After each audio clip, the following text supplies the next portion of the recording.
Paano nga ba malalaman ang password ng Wi-Fi natin gamit yung Android cellphone? Okay, sa video na to, yan yung pag-uusapan natin. Pero syempre, kung bago ka pa lang sa channel natin at gusto mo ng mga ganitong klaseng content patungkol sa mga free load, make money online at mga tips at tricks, make it sure na naka-like, subscribe at pa-comment down below dahil everyday po kami namimili ng mabibigyan ng free load at Gcash sa aming mga solid subscribers. Okay?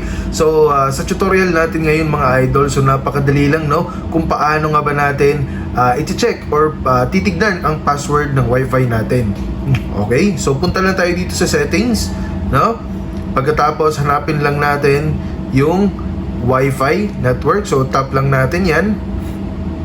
Tapos, click lang natin to, yung parang setting.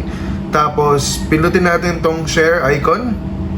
So, makikita natin dito na kailangan natin mag-enter ng fingerprint, no? So, verify it's you. Touch the fingerprint sensor. So, pipindutin natin to dito sa gilid, sa may sensor area, para mag-open siya, para makita natin yung Wi-Fi password. Ayan, kabalas hotspot.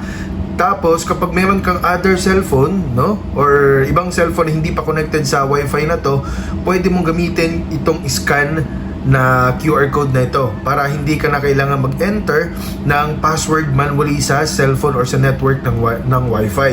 Okay? So, I hope na nakatulong tong video na to. Kung meron kang suggestion na topic, comment down below para magawa natin ang video.